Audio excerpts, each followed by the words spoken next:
जीवन में जो भी परिस्थितियाँ आती हैं वो प्रारब्ध के अनुसार आती हैं। दुख सुख प्रारब्ध के अनुसार आता है और प्रारब्ध में सब कुछ लिखा हुआ है। यूँ कहें कि हम यहाँ अपना एक प्रारब्ध ही जी रहे हैं, लेकिन हम कर्म भी करते हैं कि हम चाहे हमें एक मंजिल पे जाना है तो चाहे हम इस रास्ते से जाएं, इस रास्ते पे जाएं, पहुँचेंगे हम यहीं ही।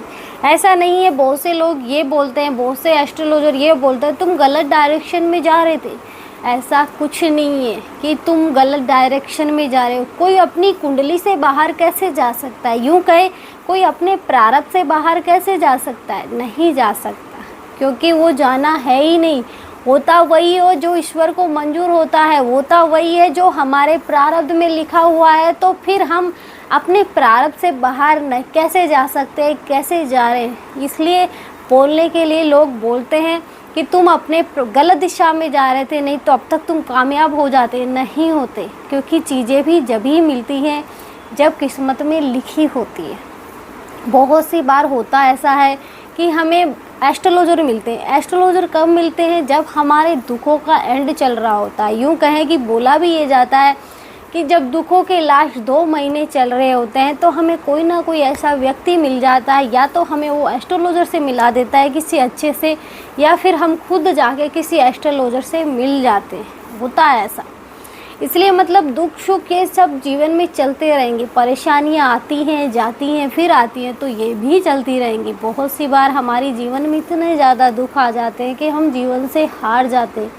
ऐसे ही एक व्यक्ति था, और वो कम से कम बहुत पहले की बात है कि होगी 1995 99, पता नहीं कब की बात है ये, कि उसका मतलब बहुत बड़ा लॉस हुआ था। यूँ कहे कि 20-25 हज़ार का लॉस हुआ था उसके। अब उतने पैसे उस टाइम पे बहुत ज़्यादा होते थे। यूँ कहें कि पहले के टाइम पे जो चवन्नी अठन्नी ये चीज़ें चलती थी कि चवन्नी में बहुत कुछ आ गया, अठन्नी में आ गया, आने में आ गया, तो होता है ऐसा। तो 20-30 हज़ार तो बहुत ज़्यादा हो जाते हैं। यूँ कहें कि जिसके पास 20 हज़ार भी हैं तो वो अमीर की गिनती में आएगा कि अमीर आदमी है, कि बड़ा जमींदार है। तो ऐसे ही था। तो इसका बहुत बड़ा लॉस हुआ, लेकिन अब ये डिप्रेशन में आ गया कि अब मैं करूँ तो क्या करूँ। तो इसने एक ही निश्चय किया कि अब मेरे पास कोई रास्ता नहीं है कि मैं अपना जीवन कैसे जीऊँ। अब मेरे पास ना कुछ करने को है, ना कुछ धरने को है, सब कुछ ख़त्म हो गया। तो इसने सोचा कि अब मैं अपने आप को ही ख़त्म कर लूँगा।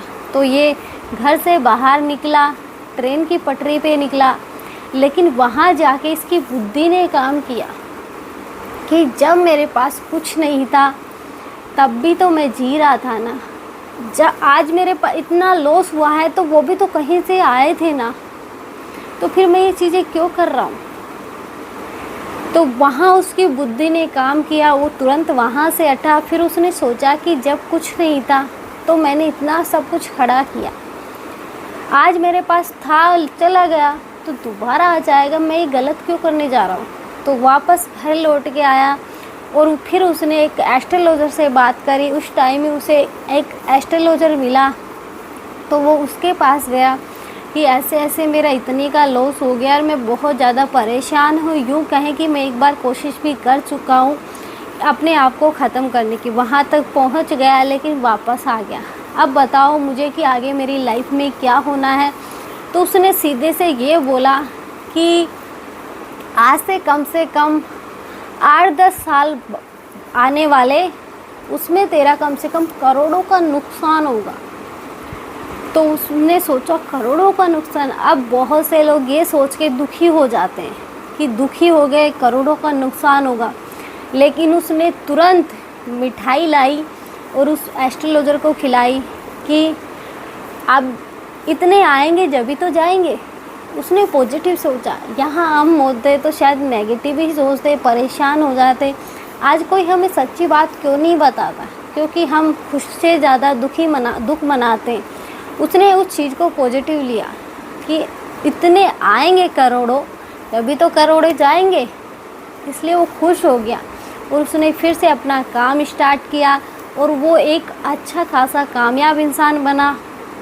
और वो करोड़ों उसके गए भी, कि वो नुकसान उसका हुआ भी, लेकिन उसे वो चीज़ें पहले पता थी कि तेरा नुकसान होगा, तो वो हुआ। और जो चीज़ें होनी है वो तो होंगी। हमारी जो कुंडली में चीज़ें लिखी हैं वो होती है। ऐसा नहीं है कि हम भक्ति करेंगे, भजन करेंगे तो प्रारब्ध को बदल देंगे। हम प्रारब्ध को नहीं बदल सकते। प्रारब्ध में चीज़ें होनी है तो होके रहेंगी। स्वीकार करना सीखो, नहीं तो परेशान होना तो आप सीख ही जाओगे। आज के लिए इतना ही। जय श्री राम। मिलते हैं नेक्स्ट वीडियो में नए टॉपिक के साथ।